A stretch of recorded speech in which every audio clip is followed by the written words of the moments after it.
Your daily 10 minutes of current events starts right now. My name is Carl Azus. It's great to see you as always. One of our primary stories today includes results from the New York primary.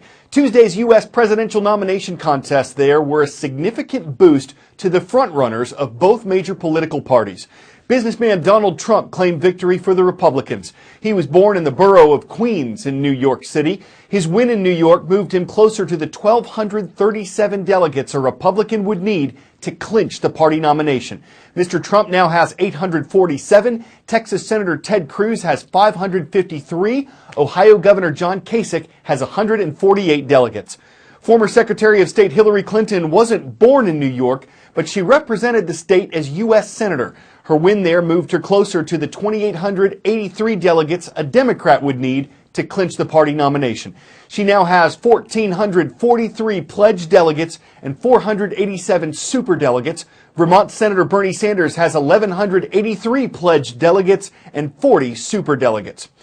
We are 10 days away from the official start of the Atlantic hurricane season, and meteorologists at Colorado State University have issued their predictions about what kind of season this could be.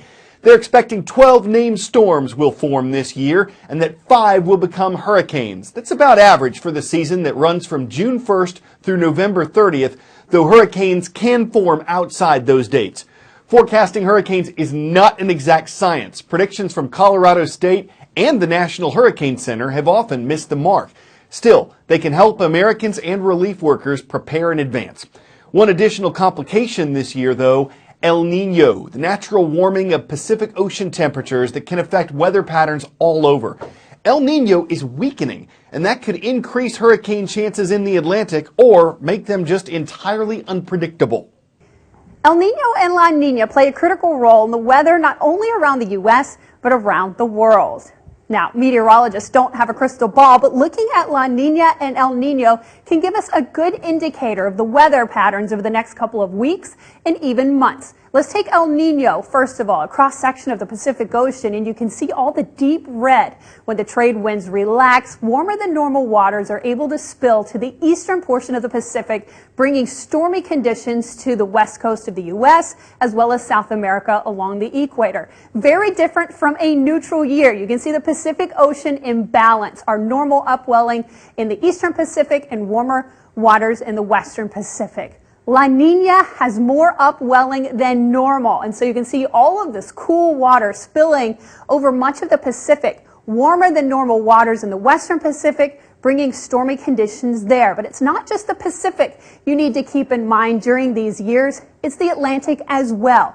The jet stream rides farther to the south during an El Niño year, increasing that wind shear and bringing us fewer than normal hurricanes in the Atlantic and more than normal in the Pacific typically. And during a La Niña year, we could see an increase in hurricanes in the Atlantic and fewer in the Pacific. That jet stream riding high to the north, creating a little less wind shear.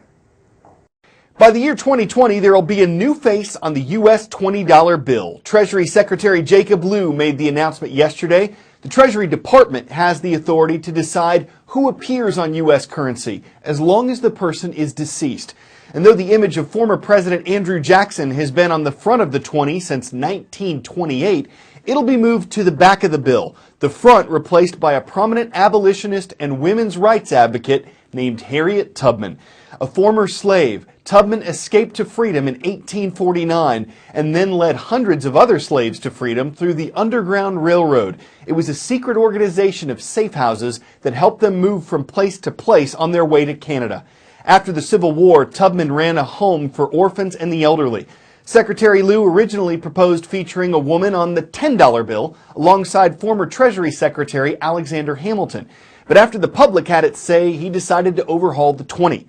Tubman is not the first woman to appear on U.S. currency, but she is the first on paper money in more than 100 years. Coast to coast and overseas, we're covering some ground on today's roll call. Camarillo is a city in the Golden State of California, and Rancho Cambana High School is there. It's the home of the Monarchs, and Monarchs rule. Next to Ellicott City, Maryland, the Lions are next on our roll call. Hello to Howard High School. And across the pond, we come to the community of Postbauer Henk, Germany. It's great to see everyone today at Erich Kästner School. Up next, it's made from Egyptian marble. It costs more than $140,000 to create. It stands 20 feet tall and weighs almost 11 tons, and that's at only 2/3 the size of the original. This is a replica of Palmyra's triumphal arch. It stood in the Syrian city for 2,000 years, but when the ISIS terrorist group took over Palmyra last year, they blew up the artifact because ISIS saw it as un-Islamic. Critics have questioned the value of recreating the arch, but that value is symbolic to supporters in the city where it now stands before it's shipped and displayed around the world. The triumph arch of the ancient temple of Bel in Palmyra, blown up by ISIS, now recreated and unveiled on London's Trafalgar Square. The triumphal arch of Palmyra. London Mayor Boris Johnson called this effort defiance against terrorism. This stood for 2,000 years, and then along came the so-called Daesh Islamic State, and it's a measure of our disregard for them and our determination to use technology to redress what they've done. Palmyra was one of the most well-known and most visited ancient sites in Syria until ISIS overran the area in 2015.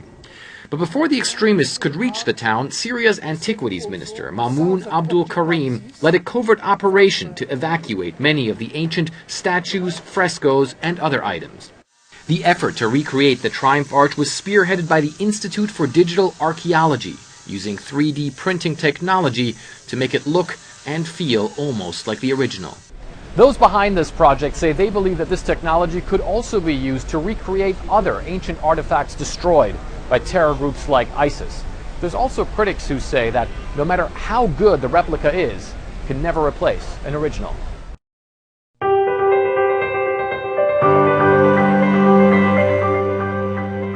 Starting life over in any new community, far from where you were born, can be challenging for anyone.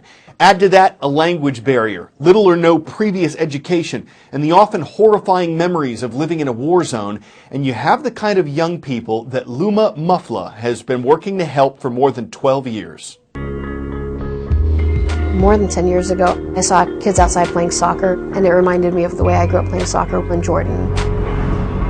The kids were from Sudan and Afghanistan. They reluctantly let me play, and that's how it started.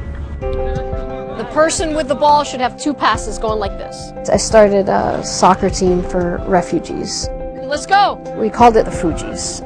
Ready? We're going headers. Chan, go. We're giving them a sense of belonging. Nice. All the kids left their countries because of war. They've all seen horrible atrocities. Here you go. For kids that were robbed of their childhood, this is one place they get to be kids again. But I realized their needs were so much more.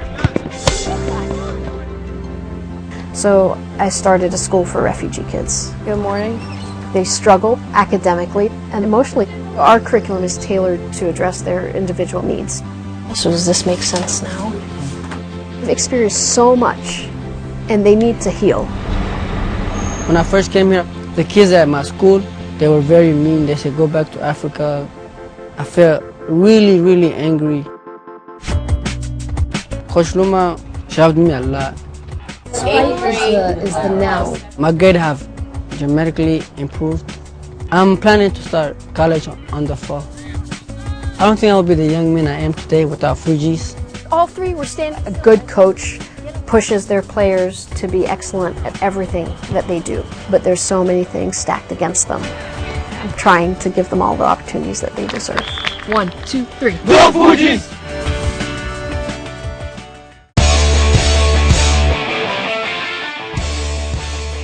Scientifically speaking, it happens when electrically charged electrons and protons in the Earth's magnetic field collide with neutral atoms in the upper atmosphere, producing a luminous phenomenon in high latitudes. But you can just call it really purty northern lights.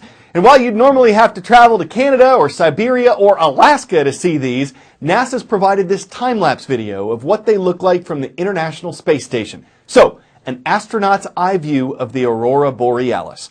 They make a soothing night light, a bluish-green-hued bright sight. It's easy to adore. An aurora so real is just so enlightening. I'm Carl Azus for CNN Student News.